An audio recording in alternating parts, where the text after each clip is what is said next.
All right, welcome back to Boots Come in Pairs. We're doing our 10th episode now, which is kind of fun. We got quite a bit of content out there. If you have not seen episode 9 with Joe, a lot of fun with just, and I didn't know this before we started. Ryan had never met or talked to him. I had never met or talked to him. So literally we had like 3 minutes of pre-conversation and just went right into it. But I think that just shows great baseball guy, a lot of very knowledgeable about his industry, but just baseball is such a connection point with people. You don't have to be best friends to have fun, interesting conversation. I think that's exactly what we did. And even like John, having John on, I haven't talked to John in forever.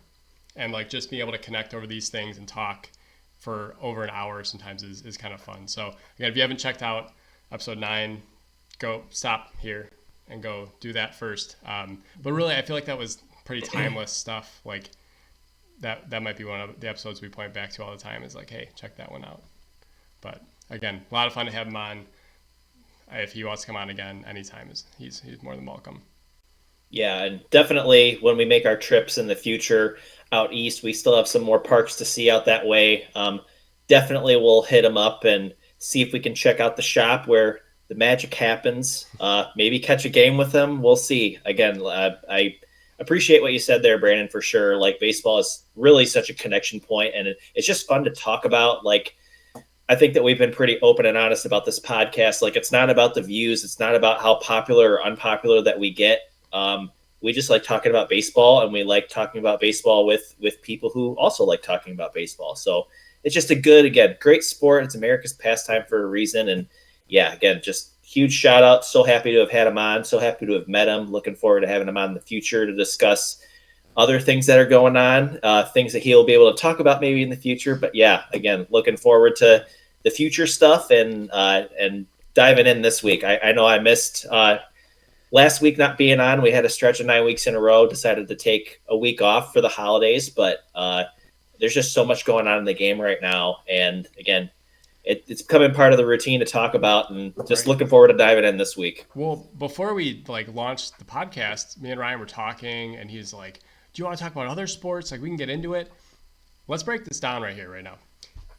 The From a Chicago perspective, the Bears are done. Football season's over. Okay, the Bulls are done. Basketball season's over. The Hawks are done. Hockey season's over. We are back to baseball already because the Cubs are the only team, if you look at it, that is like somewhat competitive and trying to win. So for everyone that's looking at the other sports, it's baseball season already for Chicago sports fans. It really is. So, we have come full circle and it's only December almost, not even. We're end of November here, but like it's still baseball season because nothing Yeah, else is and relevant. again, they've already the season ended this month, Yeah. and the Cubs were there until the very end, and even they got eliminated right near the end of the season, but like they're already making moves, they're already making splashes, like Yeah. signing one of the best, if not the best manager in baseball, just from a strategic standpoint and from a management standpoint. They're already made that move, and then just the rumblings that we've been hearing. Again, this is not a Cubs only podcast, but it's a team that we're passionate about, and yeah, I mean it's baseball season. It's always been baseball season in our house growing up, and yeah, there's always something to talk about. Yeah, and the other sports are unwatchable. I'm not watching the Bulls. Someone, No, someone here in Milwaukee was like, "Hey, the Bulls are in town." I'm like, "No, I'm not. You no, cannot make me waste my no. money on that." So I'm It's not a going to. it's a bad brand of basketball, and it's just an embarrassment. At Yeah, least like we know that when it comes to hockey, the Blackhawks, they broke it all down. They were able to get a very exciting player in Connor Bedard, starting over. A little bit of controversy right now with some players on that team, but we're not expecting anything out of them. They had their run. They've won their championships. Now it's time to usher in a new regime and make the moves and put players in place around this special talent. But yeah, I mean, the Bears are going nowhere. They play a bad brand of football. Bulls play a bad brand of basketball. They haven't kept up with the times. The White Sox are the White Sox. So we're kind of circling back to the Cubs. And I mean, it's a great spot to be in if you're a Cubs fan or a North Sider fan. I wonder if John would say that the White Sox connect with the city.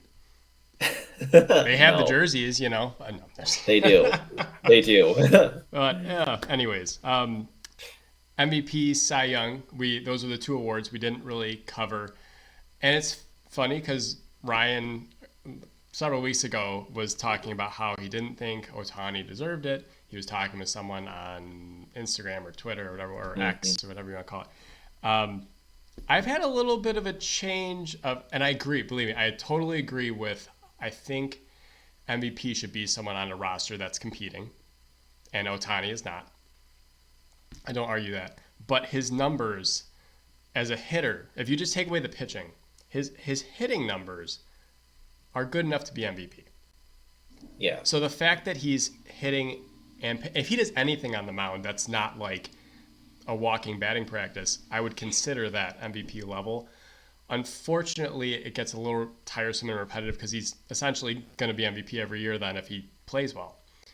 Hmm. I don't hate it as much as I did probably 4 or 5 weeks ago because of where the numbers stood and that he missed kind of the last month. But I still respect the point of he's not on a competing team, and hopefully he comes to one. But you look at Seager's numbers; they're just a little less, and yet you should account for the postseason. But if you just look at the regular season MVP, the best player statistically, because baseball is a number game, is Ohtani. But you Yeah. disagree, I know. But like, explain, Yeah, sure. it's hard to argue, and it's nothing against Shohei Ohtani. I think Shohei Ohtani is a wonderful player. I really hope that he gets a chance to play with a winning organization. By the time his career is over, I think he will. His next move is definitely going to be to a roster that is more suited to play meaningful games. Um, I mean, I can't hate the guy's numbers. I can't. I mean, over 300 batting average, almost an 1100 OPS, 44 home runs, almost 100 RBIs, over 100 runs scored on the mound. I'll kind of go to my list here. I mean, 10-5, 3.14 ERA, 167 strikeouts, and 132 innings pitched. I mean, it's impressive stuff. Um, both sides of the ball. But again, to me, I just associate value so much with winning Hmm. and being in games that matter and being battle tested. Like that's where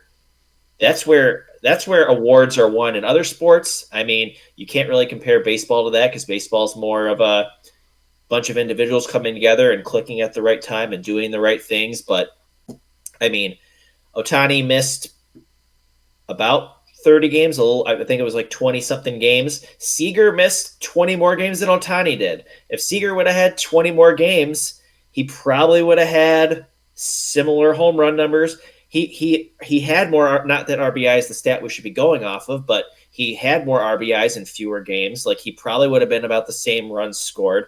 He had about a 330 batting average. I mean, and then he played, I would say, above average defense in the field. The metrics might tell you a little bit otherwise when it comes to range. I like to factor in that he's a bigger shortstop. I thought he played stellar defense in the playoffs. And again, he's there. Are the Texas Rangers, are they in the playoffs if he is not there? I would say no. If Ohtani is not there, the Angels are just further out of the playoffs. Well, It's the same division. that's why I hate WAR as a stat, especially when you Yeah, and compare. Otani's WAR was 10, Right, but that figures in his stats as a pitcher and his stats as a hitter. right. He doesn't play defense. That's a stat and Can an you? asset that uh, I don't know. I guess pitching in a way is Right. defense because you're controlling the game, but So the Angels win 65 games instead of 75. Like I really don't see the difference between the yeah, two. And for yeah, me, it just doesn't mean as much as I think legit. You're right. Texas does not make the playoffs if Corey Seager doesn't come back and play well. And that yeah, range thing is funny. I've never heard that he has poor range, but they also said Derek Jeter had bad range, which may have been true. But the balls he got to were very impressive, and his just the way yeah, his longevity and all that. Like again, Corey Seager. If you told me that someone was questioning him as a shortstop, I would laugh at that because maybe durability. Sell me on that a little bit because he has been injured, and shortstop does demand a physicality out of you from that position. But when he's on the field, especially in this postseason run, I don't think anyone can argue that anymore. And he's won it twice now, 2 World Series MVPs. I don't think there's any question there. But I would rather, you know what, Ohtani, that's great. You have 2 MVPs now. I would rather have the World Series MVP. So I don't think Corey Seager really cares. Yeah, and playing in the big games also, like whether they're even one playoff series, like we have the same argument for Mike Trout. Like every year Mike Trout's healthy and he plays, Yep. he's the best player in baseball, but is he adding value to his team? Like, yes, but they're not a winning team. They don't win. He's been in the playoffs one time his entire career. He has 2 MVP awards. So it's like we have to take winning into account in some respect.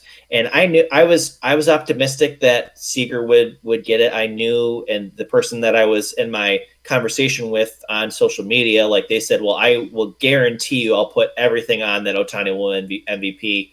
And I said, you're probably going to be right, but I'm still hopeful that justice will prevail in a way that someone who's actually a contributor to a winning team will get the award. Yeah, granted, it's a team. Again, it's a team thing, but I just then rename the award to like best player. Like value to me in sports is winning. And that there's just no winning in that organization, and I don't. Yeah, that's kind of where I stand with that. And other sports. I mean, Aaron Rodgers winning MVPs with the Packers. If they're in last place, or he's not even in the conversation. Because no one cares about how many passing yards you have when your team's out of it. So I think baseball is a unique sport and opportunity where numbers mean so much, especially when it comes to you have Hall of Fame players that have probably never played a playoff game just because that's how baseball works. And it's just all about those numbers. We like big whole numbers. If he would have got the 45 homers, I think they would have loved it even more. They don't like weird low numbers. A good season.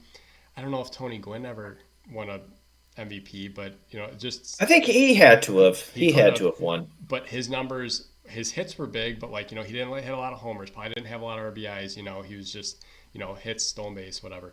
Here, I can check. I'll look. I'll see if Tony Gwynn won. He had to have had one. Yeah.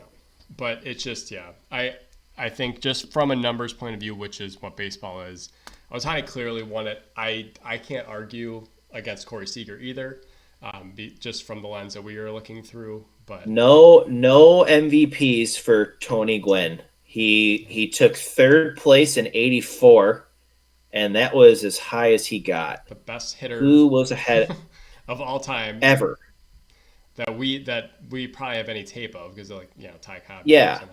Oh, but you know who won MVP the year that Tony Gwynn took third was Mr. Sandberg, and he had a really nice year. Yeah. So I can't really be mad at that too much, but yeah. But his strikeout numbers are insane. Like he struck out 30 times in his whole career? No. But they brought. I saw a stat the other day. So he was a point guard on San Diego State's basketball team. And he had more assists in college basketball than he'd struck out his entire major league career. That's insane. I believe that. Okay, so move on to the NL. I don't have a problem. I don't like Ronald Acuna. You know that. I don't like the way he plays. That's fine. He's a gifted player. I'll give him that. He plays for the Braves. But his numbers, I can't argue that he shouldn't be MVP. Yeah. Who else? Because you said no, right? You said you had someone else maybe? Or are you? No, I just thought Ronald Acuna was first off, his stats were just like Ohtani. Like I said, Ohtani's stats were very comparable to Seager's. Ronald Acuna's stats were comparable to no one in the National League. Like he was that much further ahead in so many categories. I mean, the 40-70. He scored over 140 runs. He had almost a 340 batting average. The guy had over 30 doubles. He had 35 doubles. He had over 100 RBIs. He had over 200 hits. His stats were so far and away just ridiculous. And being on a winning team helped as well. But he was the igniter for that team. He was the top of the order guy. You didn't want to face him. He was so dangerous. Yeah, I mean, Mookie Betts is obviously there's an argument for him every single year. His versatility is incredible. And I actually looked at it because you brought it up the other a couple of weeks ago. But he had about half of the. I think he had about 70 games where he played infield, and then he played outfield for like 100 games around there. So he probably shared duties a little bit in games, but him playing above average defense in multiple spots, infield and outfield, being an incredible hitter, just gifted all the way around. I mean, and then Freddie, obviously, Freddie had an incredible year as well. But yeah, Ronald to me was just far and away just the stats you could not even, you can't even argue that. I think you're right on Mookie Betts to an extent because he had a phenomenal year for what he did, moving from outfield to second to short with no visible struggle. A lot of times you see guys, they go, it's like, oh, he's, adapting. No period of time did he look uncomfortable. And he's going to walk away from this season with 0 accolades. And it's a little confusing because he had probably one of his best years in terms of just overall play and showing his durability and his utility. And he won not a Gold Glove, did he win a Silver Slugger? Maybe. He might have won that, and he was an all-star, but like, he should be considered for those things. And I thought it was a sham that he didn't win the utility Gold Glove. I'll die on that hill because who else did what he did? I'm sorry, Dubon, that's fine, but like, I don't think so. So well, I mean, again, Kim got the utility award for the National League, and okay. I mean, he did it at 3 infield positions, but I mean, the infield and outfield, like that's very difficult to do because at least you're playing in the 3 non-first base spots on the diamond, and those have their own challenges. And playing above average there is really tough at all 3. But I mean, infield, outfield is tough. The outfield is significantly easier on fielders than the infield. Just the league leaders for the last whatever period of time, all the fielding percentages are outfielders. The highest fielding percentage are always outfielders because they have fewer chances, but also fewer chances to make mistakes. But for Mookie Betts to go from right field to the infield and do both, I think speaks more to him. Because if you're already an infielder, and let's just say you're a shortstop, you can play all 3 positions. That's not a stretch. For like sure. Nico Horner going from second or short to second, that was probably an easier transition for him because you have more time to throw, you have a stronger arm, whatever. But I think I think Kim is a shortstop by trade. Right. So like we've seen guys like Manny Machado, they go from being a shortstop to being a third baseman. It's not very difficult for them. They already have strong arms. The biggest thing about third is that you need to have quick reactions, which all these guys do, and you need to have a strong arm.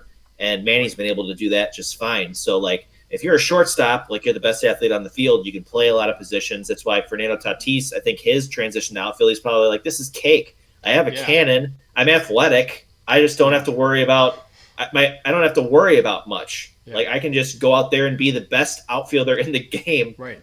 My first full season. Ryan Braun went from the Hebrew Butcher to the Hebrew Hammer, but because his first year at third base was brutal. He was horrible. Oh, he was awful. And then you move him to left field. The Ian Happ Gold Glove Award that they're going to rename soon.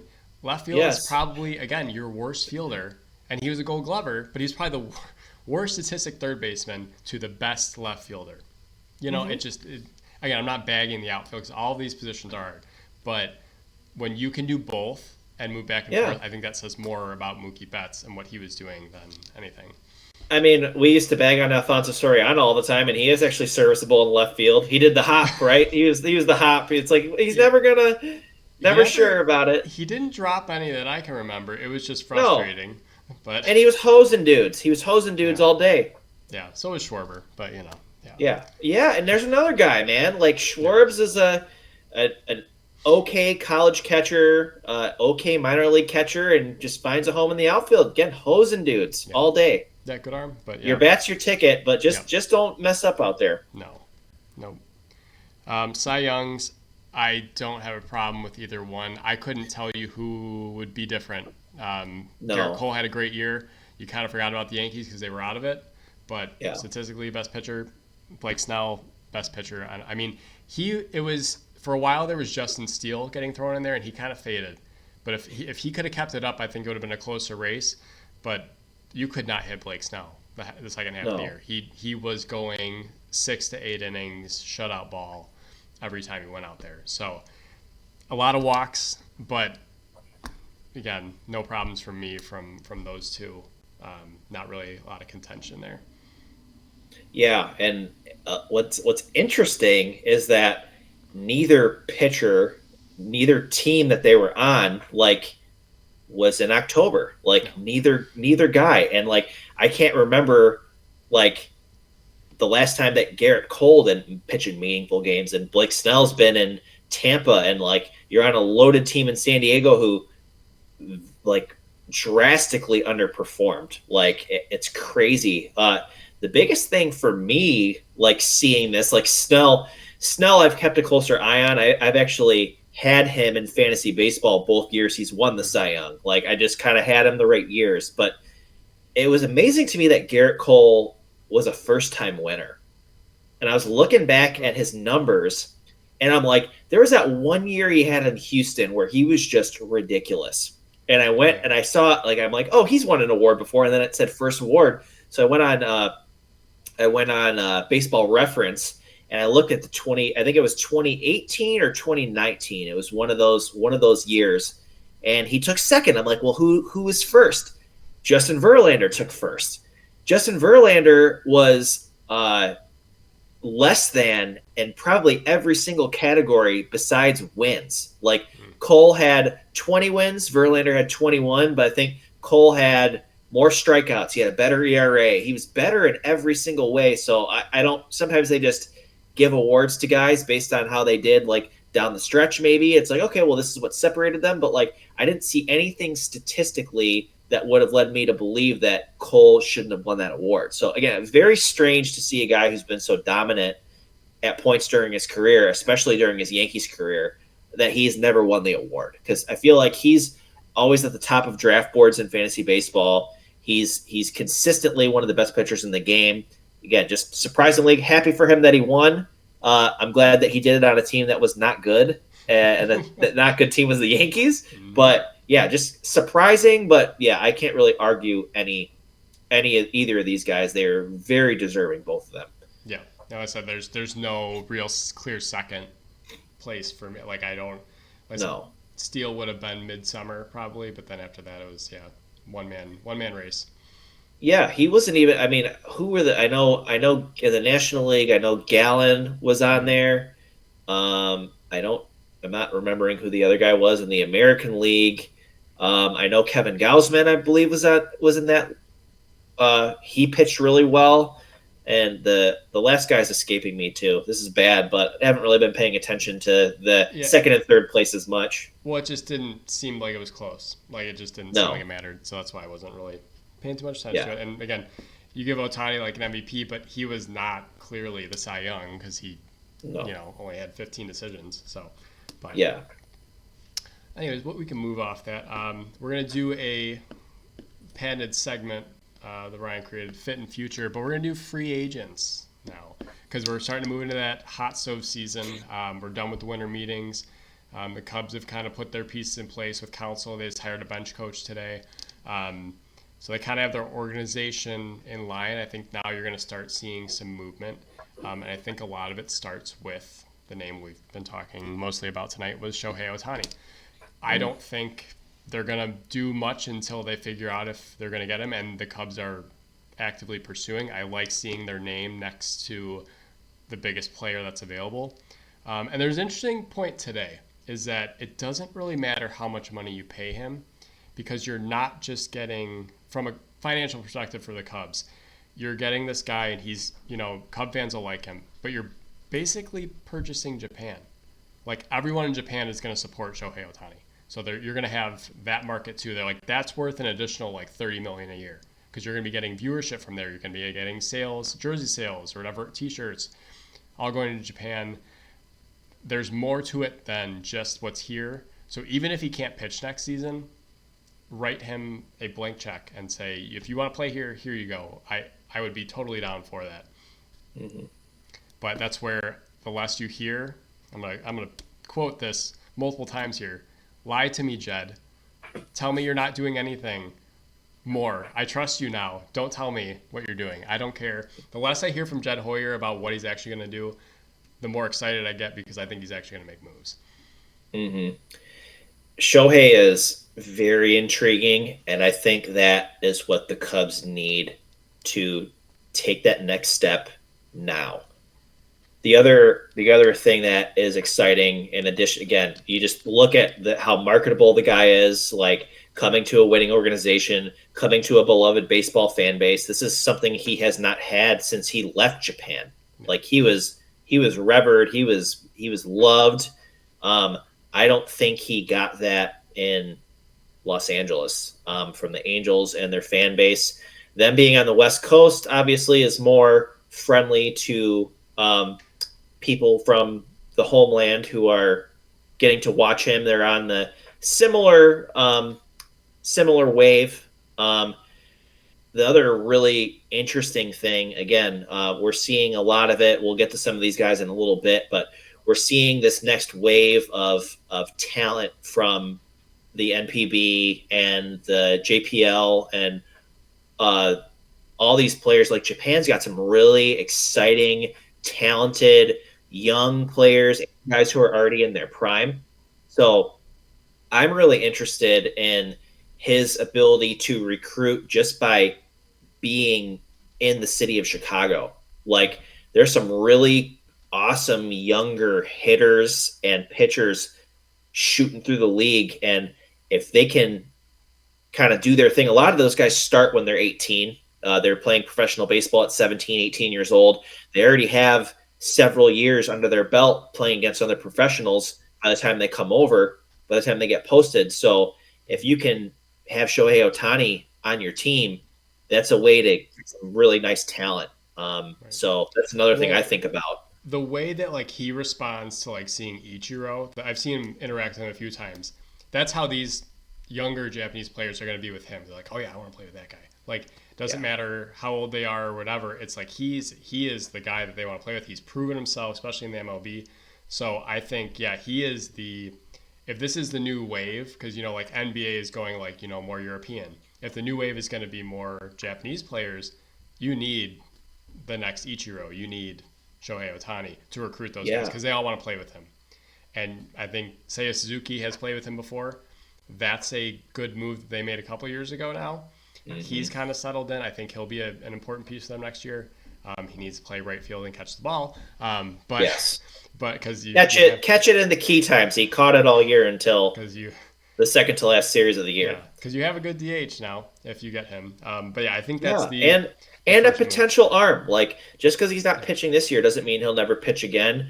He'll be a top of the rotation guy once he recovers. That'll just be, and again, if he ends up just being a hitter, it'll be someone who's dangerous, and again, hopefully someone who can help you bring some more of this incredible talent that from overseas. Very excited for the potential. I just hope he doesn't go to LA. Just don't go to the Dodgers. Yeah, please. I was gonna say as far as fit, I think he fits on every team in the MLB, except the Angels, because again, I think he wants to actually win. He's tired of this mediocre. I'm hitting 44 homers for no reason. I think he would hit at least 50 at Wrigley. I mean, that ball is, especially if the wind's blowing out, that ball's flying out of there. So it'd be a cool environment. We've had several Japanese players in the past, and I think the pressure of performing right away is kind of gone. And who knows, maybe they get in a postseason run next year and he comes in as a closer. I would take that because it'd be over a year at that point. Well, the difference between Shohei and some of the other Japanese players that the Cubs have had in the past is that the Cubs are their first experience with Major League Baseball. Shohei being a guy who has played several years in the States already. He's played in one of the best divisions in baseball and done well. So he's not it's not a foreign thing to him to be in this league. And I think the growing pains are out of the way. He's won 2 MVPs. I think the biggest thing will be being in this bigger market. But that only goes as far, like this fan base is going to embrace him. They're going to love him. He's going to perform. So again, just really hoping that this is a guy that this would definitely say to Cubs fans and say to the rest of the organization, like, we're serious, we're willing to put it on the line right now. We're in as good a spot as we've ever been. This is Jed talking, from a just guys on our major league roster to guys in our minor league system. I don't think I've seen the team this healthy in decades, probably, where they've had talent in both spots and they've been really close to winning. So it's a really good place to be. That's kind of what, because they were talking to Nico Horner about, when you make a move like getting rid of David Ross and bringing in Craig Counsell, they go, what does that make you feel? And he used that term. He goes, the organization feels healthy. So regardless of what moves they're making, they trust what is going on. They trust the process of what they're doing because things are healthy. And I think he used that word, Jed's used that word, and I think that is accurate where they're at, and that's why free agency they would be, more apt to come here, because it's not a mess. It's not a, horrible situation. Mm-hmm. It's not the White Sox. Unlike every other sports situation in the Chicagoland area, like, everybody's a mess. Right. There's a lot of very just unhealthy things, no willingness to change or adapt to how the league currently is and how players currently are. That you just have to have that shift in just belief and thinking and strategy and just how you're approaching the game that you're playing. And again, the Cubs are the team who have done that. And I think the biggest thing that happened that kind of showed us that they were willing to go in the right direction was letting Ross go. They were not willing to put up with mediocrity. They see their window as being right now. The division is easily up for grabs. The league is really up for grabs, to be honest. I mean, if this postseason and this season proved anything to anyone, it's that anyone can win. Whether you're a team that's built for short term or team that's goes out and signs a bunch of big fish. I mean, you had two opposing teams in the big dance in the World Series that had two different philosophies, but it just goes to show that both those philosophies can work, but having those big guns in the end can really, really help. Yep, absolutely. Because, another big free agent name, and you wouldn't sign, I don't think he fits their model right now just because he plays right field, but Juan Soto, it's like, you'd love to just keep adding guys on guys. But I haven't really seen the Cubs swirling around his name at all. And again, they're probably waiting on Ohtani. But one name that did come up this week was Bo Bichette. And he's not a free agent. And he is also not old. And I don't know why Toronto would be willing to do that. But my little note here is the Cubs are not going to go into next year with Madrigal and Patrick Wisdom, because they re-signed Wisdom. Don't know why. No. They're not going to go into next year competing with that at third base. We've talked about Madrigal in the past. I think he's a good piece on a good team. He shouldn't be starting every day. But Bo Bichette, if he switched, because you have your shortstop. I don't know if he's ever played third. He will not play a middle infield position if he's here. Right, but that would be upgrade big time. And that's kind of an off the radar move, because we were talking about, how there's free agents, but I don't really love the class. They haven't really been connected to Jaime Candelario, so I don't think they're going to bring him back. But this would be an outside the box move, and I like that a lot. Whatever you have to trade, they can have it. It didn't sound like they wanted anything crazy. Maybe just some farm system, because the Cubs have the number one farm system. But if you're playing for now, your farm system doesn't really matter. You're just stacking up. They want a PCA. Okay, you can take Pete Armstrong. You can take Matt Mervis. We don't need those guys, really, because if we're going to compete this year, we're not going to be relying on those guys. Sorry, Brewers, that's not how you win now, just with your rookies. So you might need one or two of those guys, but I think they have a young enough roster to add a guy in like Bo Bichette, and that would be – I don't even know. I don't even know what you have 3 Gold Glovers on at all 3 spots. The other big thing is that even like some of these arms, like Ben Brown has been mentioned, Cade Horton's been mentioned. The Cubs have some really good minor league arms. They have some really good minor league talent. They have guys who are desired by other organizations. Bo Bichette is a good shortstop, not a great shortstop. I think he has the potential to be a great third baseman, and he's already a great hitter Yeah. with great instincts, and he's not slow. I mean, he's athletic.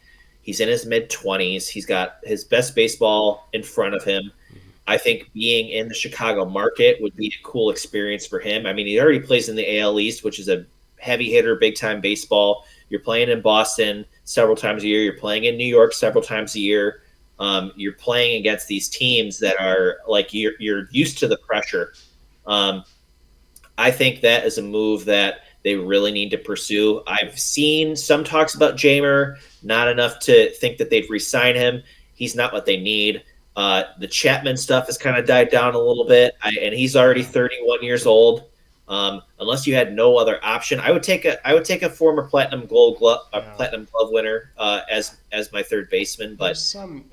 Bichette's got to be the Yeah. guy. I think he could do a lot of damage here, and that would be Yeah. such a freaking spark for The other kicking this names whole thing off. The other names at third base just aren't as appetizing. It's like Evan Longoria, which at No, he's 38 old. doesn't interest me. No, I think they're looking at someone younger, and they should because they have a young enough core where it's they could really do some damage for a long period of time and kind of rebuild that whole because this isn't Chris Bryant, Rizzo, Baez. It's not that roster. It's a different situation, and you are kind of building it through other people's teams.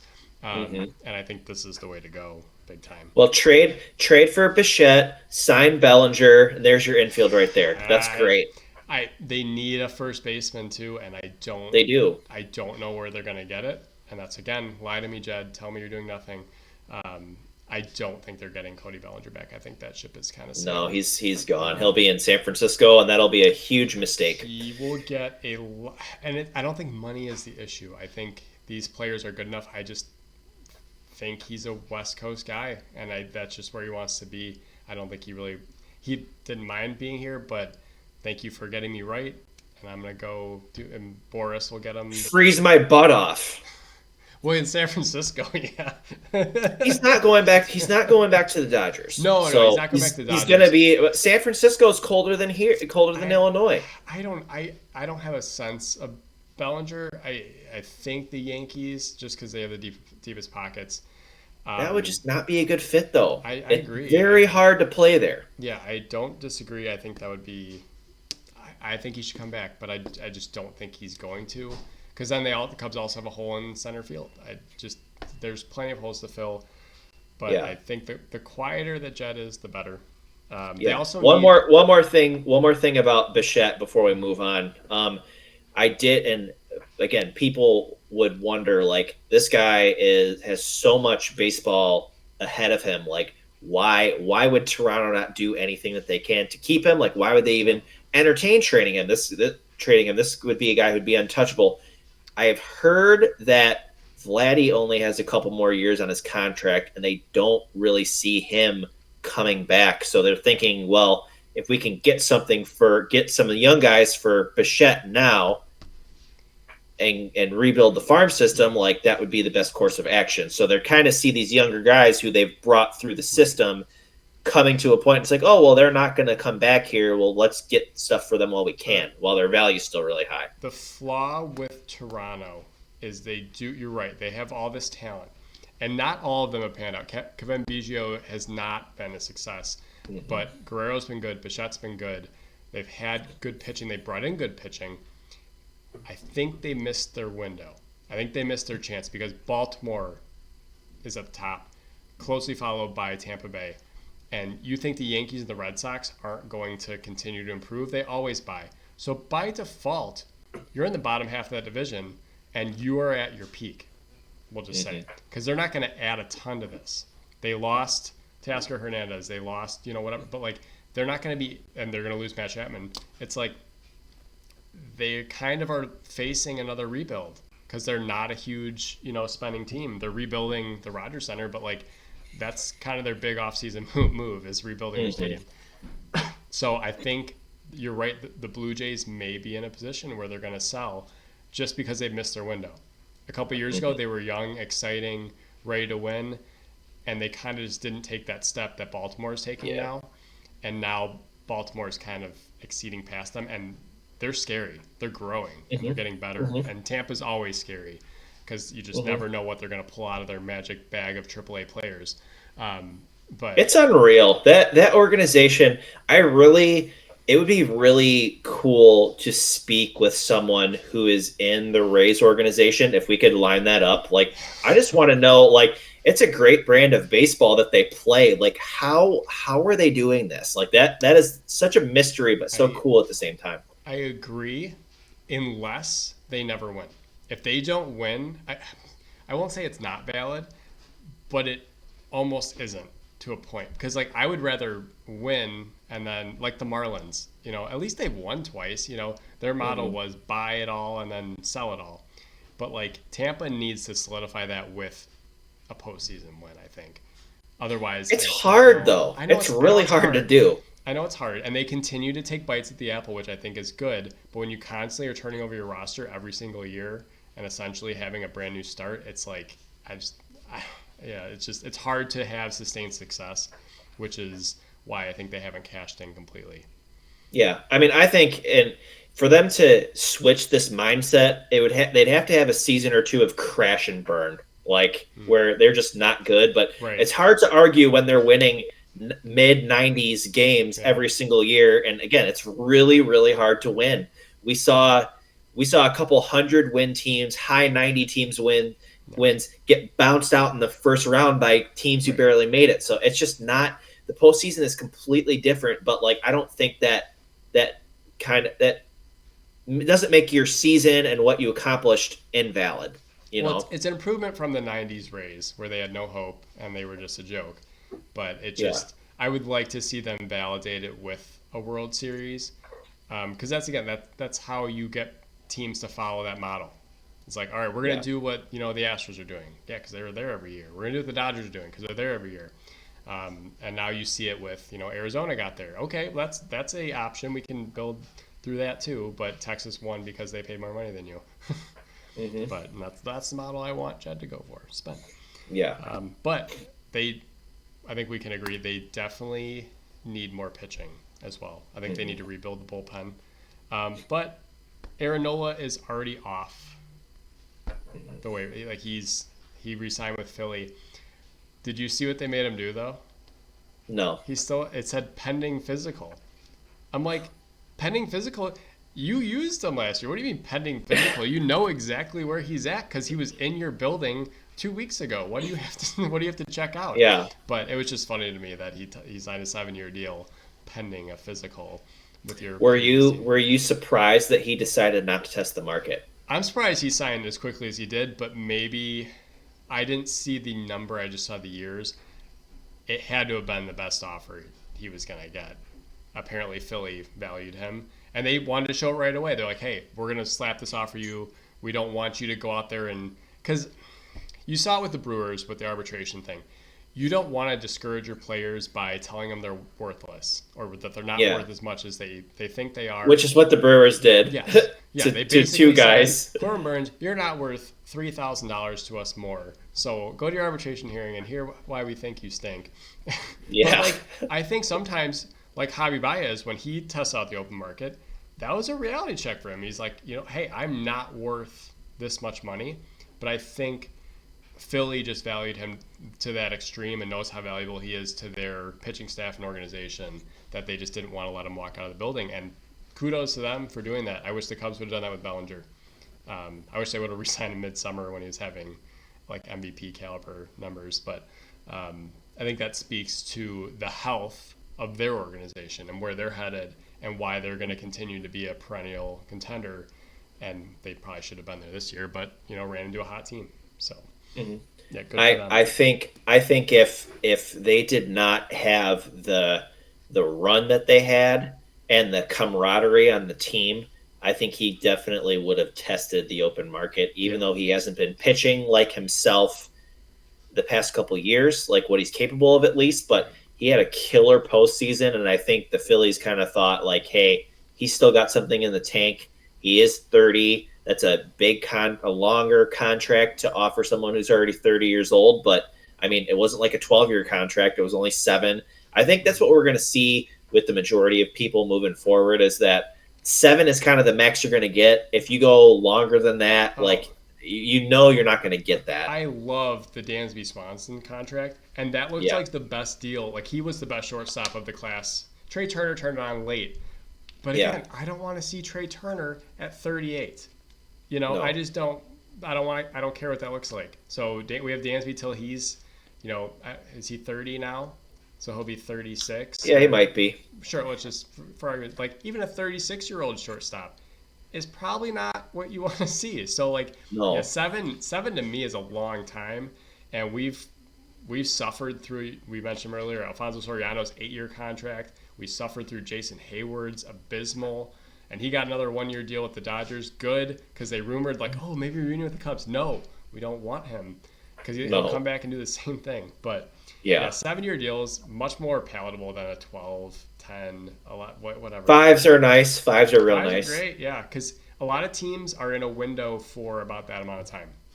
And then they move on in a different direction. They trade or do whatever. The last bit of fit and future we'll do. You mentioned it, and what are the Cardinals doing? They're signing these guys. I know they're being active, and they have, like, solidified their rotation right now with these, in my opinion, trash starting pitchers. I don't understand.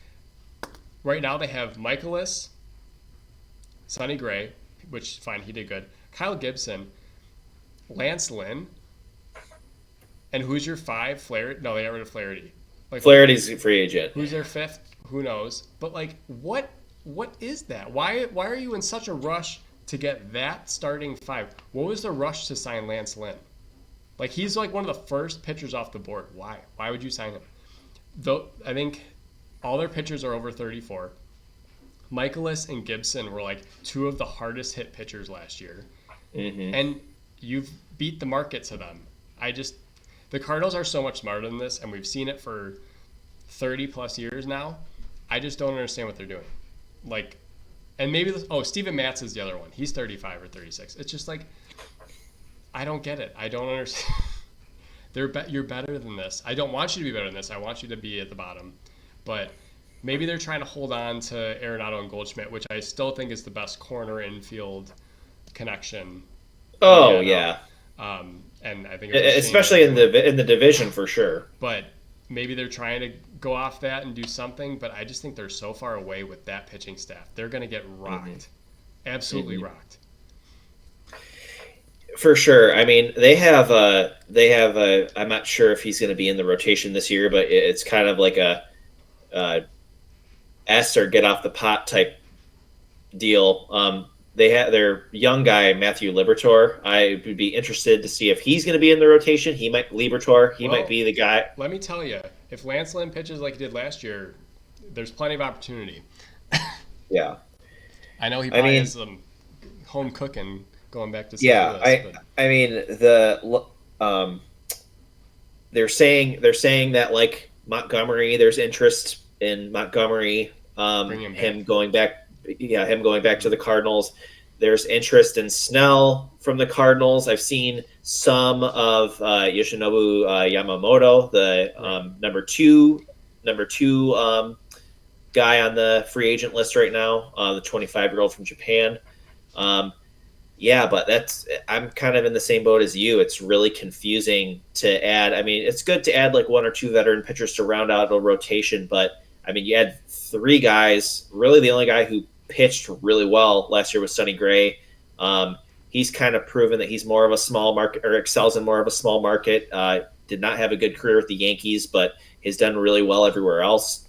But yeah, Gibson gets rocked. He has flashes where he pitches really well, but when you throw a sinker ball and the sinker ball doesn't sink, you get rocked. I mean, he allowed like the 3rd or 4th most hits last year. Like and he did well. His stats weren't horrible, but when I'm saying they're going to get rocked, they're going to allow a ton of hits. Michaelis just allowed. I mean, he may not allow 10 runs, but he allows like 13 hits, and that's just a lot. And when sometimes the ball flies out more in some years for pitchers, and like we see it with Kyle Hendricks. Sometimes he just has a couple starts where the ball's flying everywhere, and it happens. but there's just not a lot of swing and miss in that pitching staff.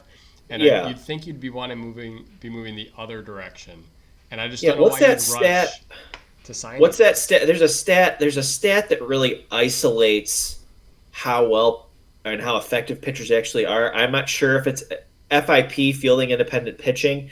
That kind of shows like, okay, well, this is, and they more so show that stat to show that like, hey, the defense hasn't been doing you any favors or like that kind of thing. But it'd be interesting to see that stat portrayed in a different light. Like, hey, if this guy's defense wasn't as good or if he wasn't as lucky, his ERA would be way up here compared to Yeah. where it is. Well, or hard hit percentage is one that they Yes, that's track, another one too. which Hendricks always does a really good job of getting light contact.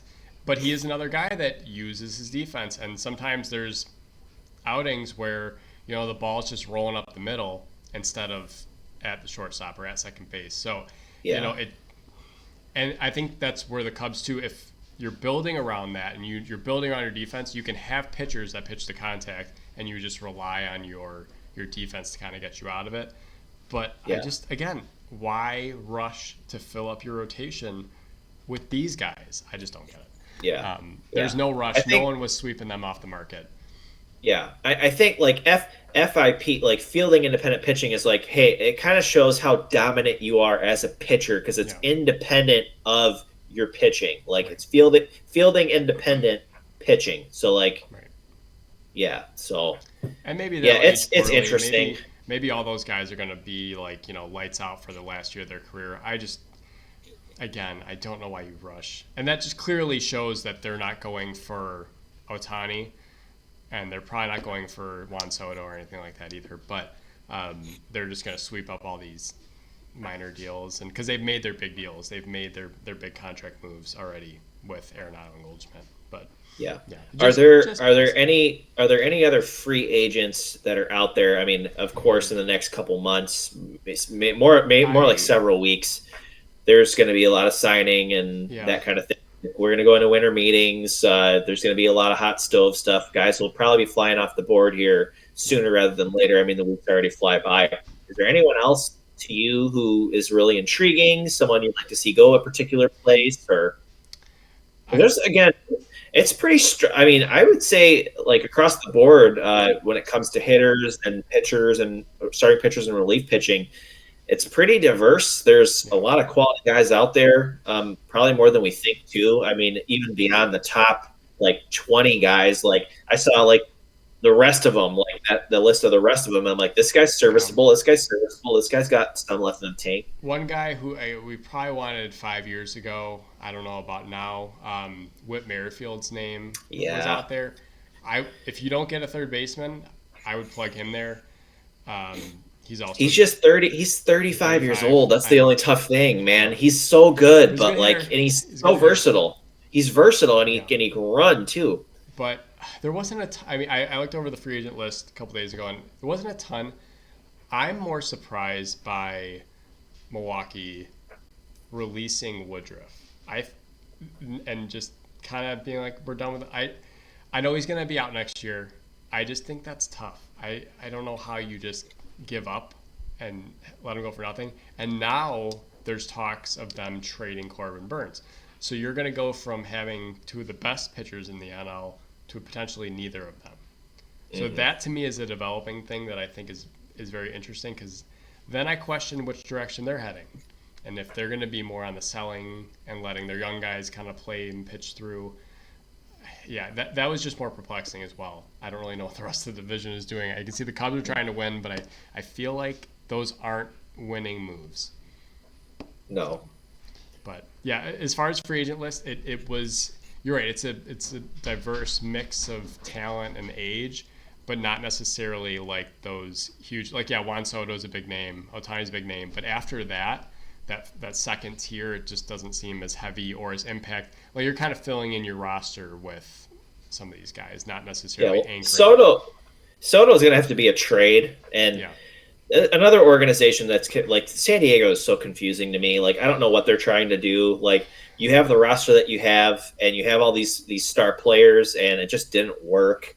But Bob Melvin moved on. He's in San Francisco now, I think. Yeah, I think that's a So good move. they're it's a good move for him. I mean, Bob is a West Coast guy, but the last time he really had like awesome success was when he was with Oakland. I mean, Yeah. he was a really good manager in Oakland. Maybe being in the Bay Area will kind of rejuvenate him. He's a great manager, but like San Diego's just really confusing. I don't really understand why they're not great. They should be great. They should be top of the division with the amount of talent that they have on all sides of the baseball. I mean, you have Manny Machado, you have Xander Bogaerts, you have Juan Soto, you have Kim, you have Yeah. Well, and you signed all sorts of guys. Xander Bogaerts to a 10-year deal too. So Yeah, what do you do? yeah. It's interesting. You're right. I think it didn't work out. Oh, there is one guy I want. I want Josh. I want Josh Hader. They need a closer. That just reminded me because they let him walk too. He's a free agent. So what is San Diego doing? I don't know. Thank you for shedding Josh Hader. He down the stretch he was like they wanted him to pitch both innings. He's like, no, we're not in it. But I think he will if you're pushing. So he's definitely a valuable guy, and I would take him. Maybe he'll do it for Craig again.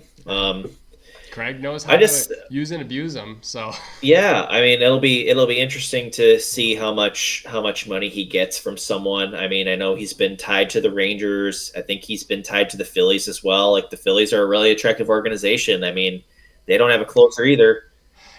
Rangers really don't have a closer either. So like these are teams that he could go and he could get a bag from them and be right in the middle of it again. He's interesting. I think Blake Snell is really interesting as well. He's not going to be in San Diego. No. He's not gonna sign a deal with them. There's no way. I saw something today that was pretty interesting that the Mariners were a favorite, and he's from the Washington area. He really wants to go home and pitch there in front of his family and those fans. That could be really interesting. The Mariners are one of those teams, I feel like they've been doing this for 20 years, where they sign one guy and nothing else. And the Brewers do this too. But they bring in, last year they brought in Teoscar Hernandez. And they had a good team. I think they just missed the playoffs, right?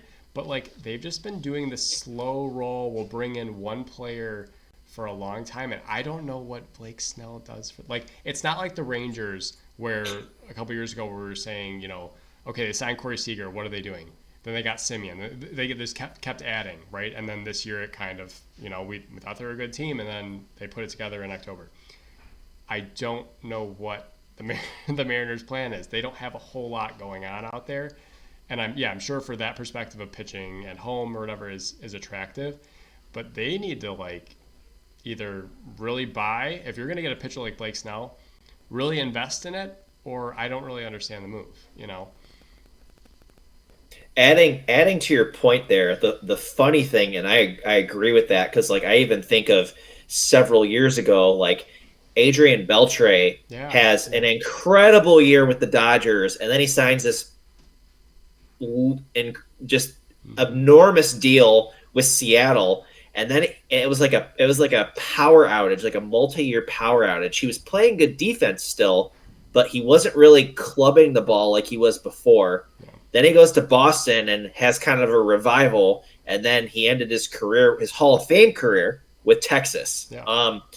But I feel like the Mariners, they don't end up succeeding with that big player. It's like guys that they bring in or take a chance on, and guys with the organization, they're not a bad team. They're well managed. They've had good records. They've been banging on the door of that division on and off for the past few years. But I feel like they never do what they need to do with that one guy. It's always like this mishmash of players that they find success with and a fire is lit with. Right. But they would have to add more than Snell if they're gonna compete, for sure. That would be like if the Rangers would have stopped at Corey Seager. Okay, we got Corey Seager. That's our big guy. Now go win it for us. No, they didn't stop there. They added Simeon. They added pitching. They added things around him, and then they had some homegrown talent, but like you can't just sign the guy and be like, all right, we made it, like that's not how it's going to work, especially baseball. You're right. We were talking about these individual awards, but the team success is where it's not just going to be on one person. You get the best player in baseball. Doesn't mean you're going to win. So, yeah, that's that they need to continue that. But there's a lot of those teams that just, they get one player and they're looking just to fill their stadium out for a little bit and then move along. So, yeah, for sure. One last thing with free agency before we move along. I think too, as people start to sign and pins start to drop, there'll be some more like finite things to talk about. But it's interesting now because the world's your oyster, because it's what's your roster going to look like. Yeah. Well, speaking of the world, I don't know if I've personally, just because I'm curious and we don't get to watch a lot of overseas baseball, but there's a lot of, like, we kind of talked about it a little bit when we were talking about Shohei earlier, but like, have you seen any like highlights or stats or anything from this next wave of Japanese talent that's getting posted as we speak? I've seen there's a couple really good starting pitchers, and there's a very, very, very good outfielder who are making their way over here. They will sign with major league teams in probably the next several weeks. Have you paid attention to any of these guys? Have you watched any of their stuff? They were World Baseball Classic performers as well. Did really well in that. I don't know if you've paid attention to any of that, but just thought it'd be cool to talk about for a couple seconds. It's almost to me like some of the prospect stuff, because I don't watch a ton of minor league baseball because I don't think it. Show me what happens when you get up to the show. I think that's the biggest thing. Yeah. And I think it's the same with the Japanese players. Go ahead and sign them. Like, take away from them. If you're the best pitcher in Japan, cool. Let's take you. Let's see what that does. Let's see if you perform here. So I haven't seen a ton of that. I also think Japan in the World Baseball Classic is so dominant and so cohesive. Yeah. It's hard to judge. Because I remember the first World Baseball Classic, there was a ton. There's Matsuzaka and Daisuke was the man, and all these pitchers and hitters that came out of it, and really, no one played. The Red Sox capitalized on one in 2007 with the two pitchers that they pulled, but like there wasn't any phenoms like Ohtani that came out of that. No. This next wave again, show me. Just come over here, show me. Take a flyer on it. I remember so again, we're following the A's all year, but they got that Shintaro Fujinami. And they just worked this guy out. Let's see what he does. The guy had a 9-point whatever ERA and could not throw a strike, but he threw 98 miles an hour. Yeah, again, he threw 100 miles an hour. Sure. It just didn't translate. And then they ended up trading him to Baltimore. He did the same thing there. And just it didn't. And he's 30 though. So it's not like he's going to get incrementally better. And if you don't have your command by 30, and maybe his heart's pumping too fast, there's no one in Oakland, so I don't know who he's nervous about. But all those fan there. But if you're not performing, but these aren't prospects. These are finished baseball products. And if they come over here and they don't perform, especially on the pitching level, it's hard to see the prospect of it. Maeda was good early. He kind of got hit.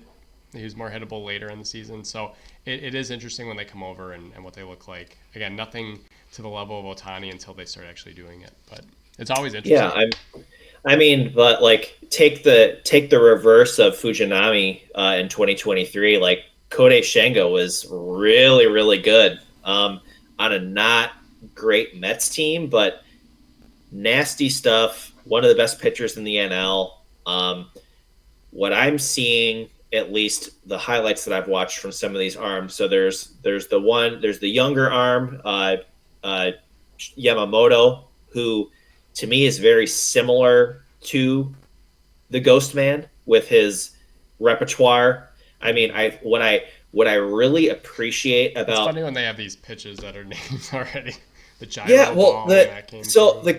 the cool thing, what I really appreciate about the Japanese game is the emphasis on you have a lot of guys who throw like fork balls or split fingers, which is kind of a lost art now. The fork ball, the split finger, that was kind of like an old school pitch that was kind of lost for a few years. You had a couple guys like Roger Clemens, Kurt Schilling, who were really good with that split finger, but it kind of lost its way a little bit. And I feel like a lot of these Japanese pitchers are featuring that, and they're throwing it good. Like Shohei also throws a split finger.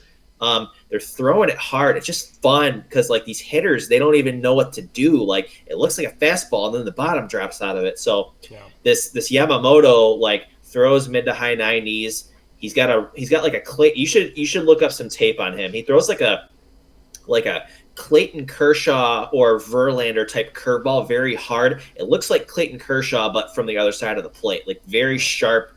Throws a split finger. It's funny because like you compare some of these arms sometimes. Who's the Red Sox guy? They're Koji? Prospect. No, he's not. Who is he? Japanese. Gosh, he kind of looks like Chris Sale, but from the right side. Tanner Houck. The first time I saw him pitch, I'm like, oh my gosh, this is the righty Chris Sale. Just the way he dropped it and like he's whippy, yeah. Yeah, but you know what? He's also really hittable. So it's again they can look like that, but it's repeating that is so difficult. So yeah, it'll be interesting to see whoever posts him and signs him. Let's see what he looks like in August, September. Yeah, well, these guys also the Red don't Sox pitch that much. They said the Red Sox are heavily linked to him. The Mets are. I think. Yeah, the Dodgers are in on everybody. I mean, this guy is more attractive because he's still in his mid-20s. He's 25. Yeah. So he's got a lot of life. Any team that has a connection, again, the Mariners have a connection with these Japanese players. The Dodgers from Hideo Nomo, they've always brought in some Japanese players. The Red Sox, obviously, the Cubs have brought in some. Any teams that have had success in the past with them will definitely be players in this and looking at it. So, yeah, I mean the other like Yamamoto's one. Shota Imanaga is a lefty. He's 30, but he's also got great stuff. He's more of like a cutter, slider, fastball. He can hit the mid 90s. He's got a changeup. He kind of looks like Cliff Lee. Like what I've seen, just as far as like the arm action and all that, but he's another cool one. And the other guy who's a position player is this Jung-Hoo Lee. He has had a very successful career in Korea. He plays in the KBO, but he's a Japanese player. He plays center field. I've seen some of his play in the outfield. He's plus out there. He's got a cannon. I think his career average in the KBO and the leagues overseas, he's hitting like 330 or something like that. So he's shown power. He's also 25, so I wouldn't be surprised to see a team give him some money to play center field for them. I don't know. It's just cool. And it's going to be fun to see more players coming over. And that will just be another aspect to the game. And I think, too, it is also the adjustment of, especially for the hitters, I think it's an adjustment of coming here, playing a tougher schedule because they do get a lot more off days in KBO, Japanese baseball. They're like on a strict regimen. That's why the pitchers are like, oh, yeah, we only pitch once a week. It's like, well, sometimes they're fresh. They're fresh. They start. They have 6 starters. They're fresh, but they also don't pitch as often, which here the schedule is a little more rigorous. It's grueling, yeah. I think, especially with hitters, like we saw with Seiya Suzuki, how he just had an adjustment period. The first year he started good. He had his approach I thought was great. He was, seeing a lot of pitches, but he had to kind of, circle back and reinvent himself as a hitter. And he, got benched midway through last season. And we were kind of talking about that in our group chat. And it's like, why doesn't Rossi give Ian Happ the Suzuki treatment? But I think that you do need time for these guys to get adjusted and get acclimated, but also suffer some failure as well, is that they're not going to be these all-world hitters right away, even if they are a finished product. But pitching's different. I think pitching is pitching. It's hard to come back from a 10 ERA.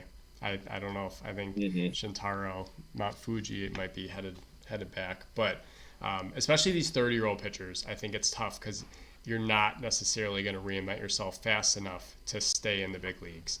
And a lot of times they do pay money for you to come over, and you're kind of stuck up here. They're not going to send you to AAA because it's like we didn't, pay you to go to the minor leagues. So Well, if the Cubs or Red Sox ended up with Yamamoto or Imanaga, I would not be upset. I would not No, be upset. take I would take them. take a flyer. You're in a position to take a flyer on it, and it's just money. It doesn't matter, and you're getting Yeah, that market. So, and especially if you sign Otani, pair them up. Yeah, for I'm sure. all about that.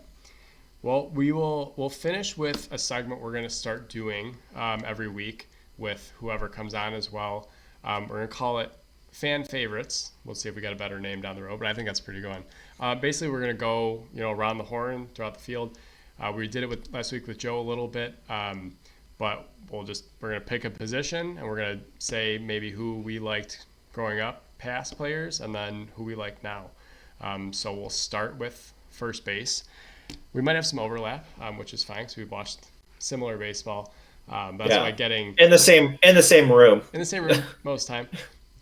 Sometimes it'd be the same game in two different spots. But it was interesting getting Joe's perspective because he's from a different part of the country, watching the Pirates, which isn't great defensive combo of Jack Wilson and Freddie Sanchez, but and Castillo was the other one, right? Dude, Jose Castillo was I remember Freddie, and I know that they, like he said, that they set the double play record at that, at least for the team at the time, but I Yeah. remember Jack Wilson and Jose Castillo web gems nightly. Those guys were glove flipping and behind the back and doing all sorts of stuff. I remember Castillo more than I remember Freddie being more of the hitter. Yeah. Yep. Yeah. He was. I think he won a Silver Slugger, but he had over 300. Was an All Star for He that. had like 330 or Yeah. 340. It was Yeah. something ridiculous like Mm-hmm. that. Yeah. But yeah, we'll start. We're gonna start at first base because that just seems right. Right. We'll start at first. For me, I don't. Again, nothing will probably be shocking to you. Um, I think the first baseman that I really came to like was Derek Lee. Oh, that you got me. But just, I mean, he did it with the Marlins. They won, and that was the year the Cubs could have, should have, would have, could have been in the World Series. So he wins the 0-3 with the Marlins. But then he came here, and he had probably his best year in '05 because he was, Gold Glove at first base, but then he won Silver Slugger. He was in the MVP conversation, but just a solid, long career. Just fun to watch. Solid hitter. Was never constantly trying to pull it out like Sammy Sosa was, where it's just like everything's a homer.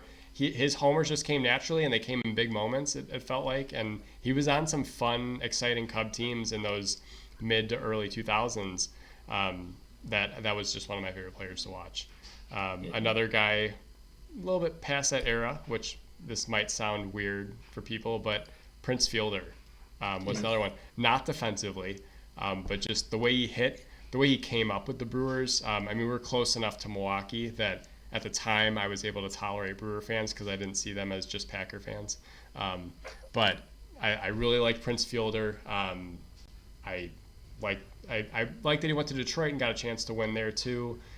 Those 2011 Brewers probably should have won the World Series, if not have gone. But yeah, he was a guy when he had that neck injury to end his career.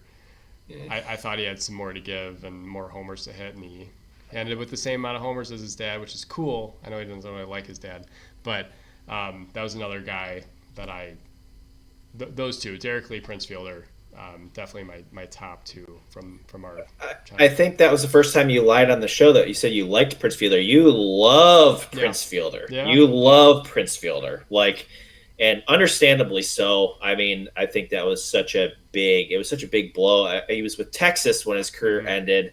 He definitely had way more. Again, I would say an organizational changing player. Yeah. The Brewers weren't great when he came up, and Mm-hmm. his bat and his power and his charisma, his hustle, like that just brought them to a different level. I'm not a Brewers fan by any means. I never have been, but going to a lot of games at Miller Park growing up and just watching that guy hit freaking tanks was such a blast. I don't know which playoff game it was, or if it was even a playoff game. I'm pretty sure it was. He hit a big homer, and his celebration was the bomb. And he's rounding the base, and he jumped on home, and Yeah. he did one of these, and then everyone dropped. That was That incredible. that wasn't a playoff game, but that was a big game. Actually, that's Yeah, my even though again I'm a Cubs fan, I used to like the Brewers. I think that's still my fantasy baseball logo on my yeah, thing, or it was for a long time.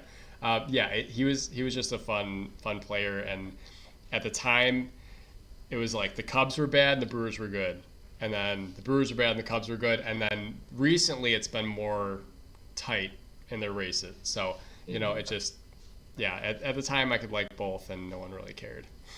yeah, for sure. Sweet.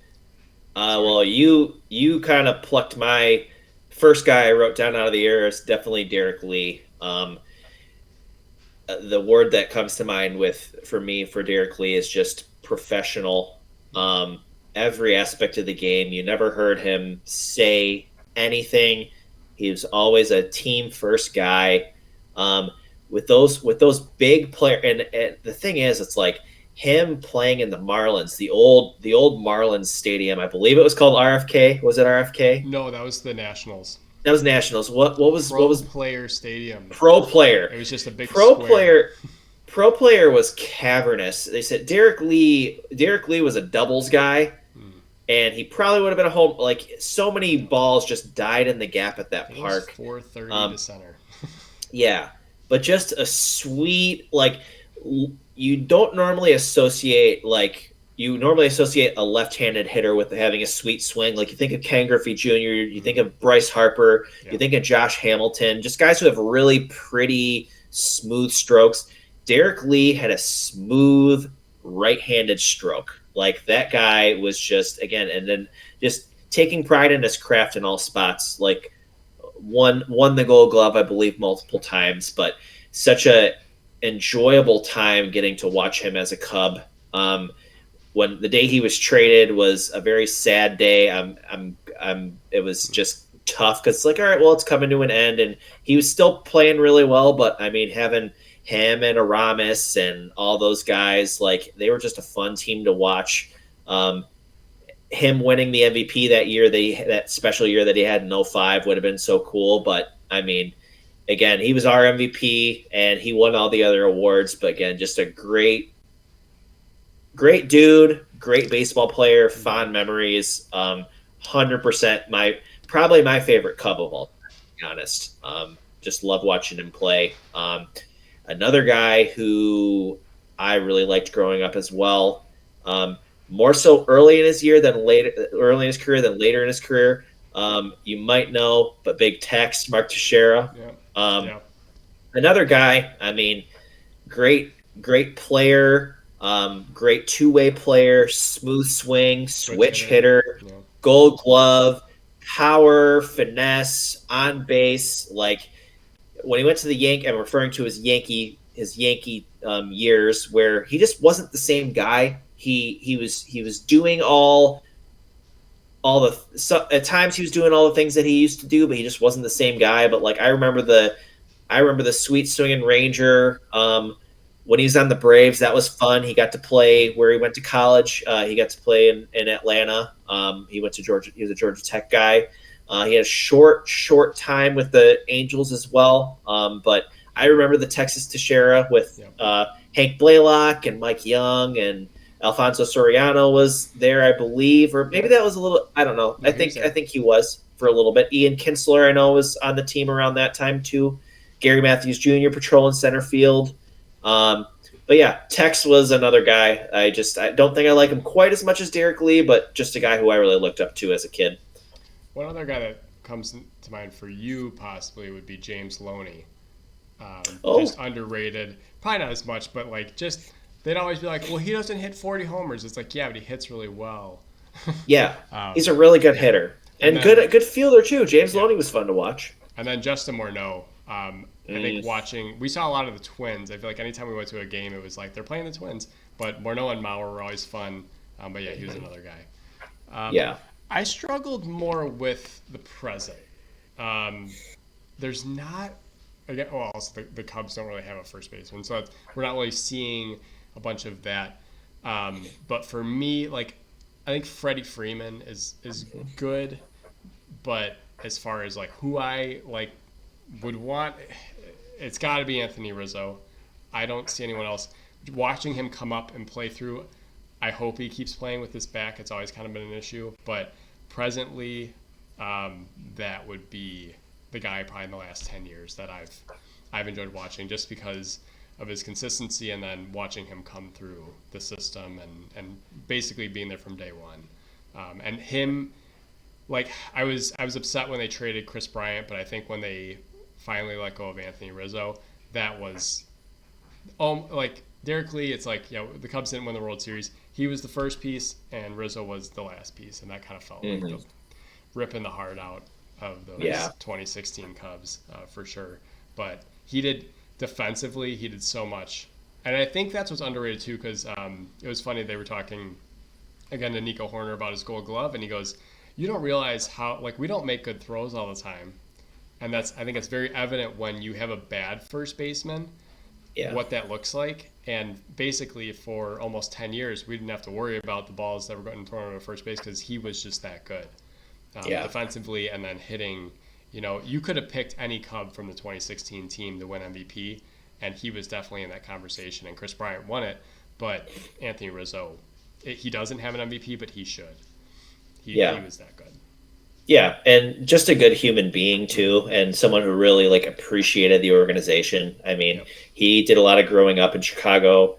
He had a lot of success in Chicago. He had a lot of frustrations in Chicago too. I mean, there were times where it's like, man, if Rizzo was just there was times where he was dealing with some injuries, and it's like, man, we just need him. We need him. He's so important. Was definitely a catalyst for sure. Do you remember too when he first came up, his hands were here, and then he brought him up, but hitting, he looked like the Lou Gehrig, the model they show of Lou Gehrig, where his hands are at his hip.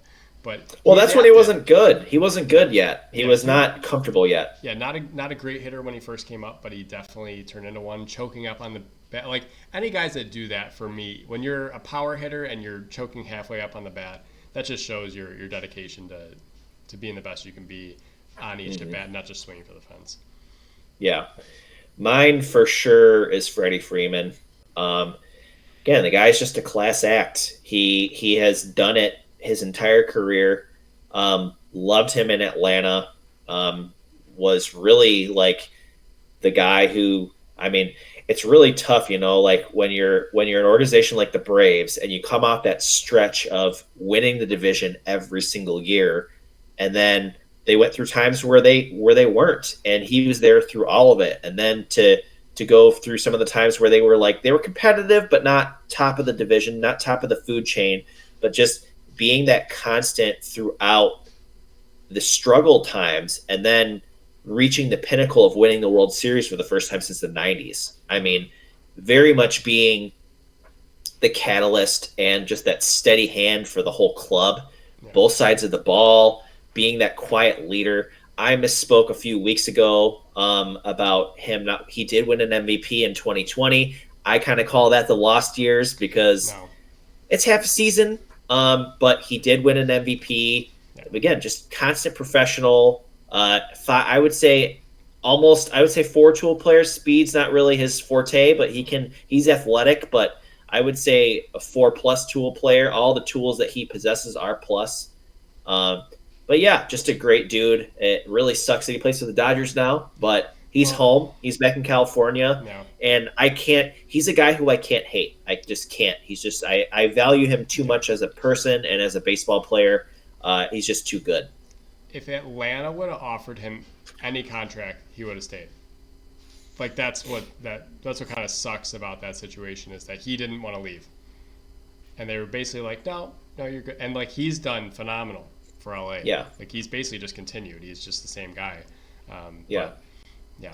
I do like Matt Olson too. I mean, he kind of busted out a little bit, but I've always really liked him. He's that just long, lean, great fielder. He's got that nice, smooth stroke. Yeah. I think he finally put it together all the way around this year, because normally he's a higher strikeout, maybe a lower average guy, but again, just very, long and smooth. And I mean, it was very cool to see him kind of break through this year and take that next step. He's a fun guy to watch. I mean, first base is not that position that it used to be where you have a bunch of fat guys who can't move. Like, it's a dynamic position. And like you just said, it's very apparent when you don't have a good first baseman because your defense suffers. Well, two of the names on the first base free agent list right now are Rowdy Tellez, who cannot move or play first base, and Daniel Vogelbach, who cannot do either. So it's like, yeah, they're moving away from that as being the model of like power hitting, whatever. And it is. I mean, granted, Matt Olson hit 50 plus homers, and some of these guys can do it, but yeah, you have to have an athlete over there who can handle the base and handle the throws. And hey, Reese Hoskins is out there too. I mean, Harper's the first baseman. He's not. Reese Hoskins is not going to be back with the Phillies. Nope. So he's an intriguing option for somebody. I mean, he's coming off an injury. He's going to be hungry. He's going to want to prove himself. So he's an intriguing option for somebody. Maybe the Cubs, a number of other contenders who don't have a solid guy at first base. Right. I would take a really steady look at Reese Hoskins. I mean, he's a really talented player. Yeah. Oh, yeah. Absolutely. But I think that's just a fun segment we'll continue to do with everyone coming up. But I think it just kind of dips back in your memory bank. But also, I'm going to try and use players that I've physically seen play, because I think it's easy to be like, oh yeah, I like Ted Williams. It's like, why? You never saw him play. Respect that and respect the players they are. Or Tony Gwynn, I can respect the numbers, but I never saw Tony Gwynn play. So I'll keep it to maybe very late in his career a couple times. Yep. Absolutely. But yeah, we'll see who we can get in the future. If not, we'll just continue to talk about the hot stove and what's going on. There's plenty going on because, again, it's baseball season, because all the other sports are over if you're into Chicago sports. Or in general. Again, we'll talk about everything. But, it's baseball season again, even though it's cold outside. It'll be pitchers and catchers will be reporting before you know it. So yeah. But as with that, episode 10, Boots Come in Pairs. So like I said, follow us on Spotify and YouTube. And, we'll see you guys next week. Peace, y'all. Bye.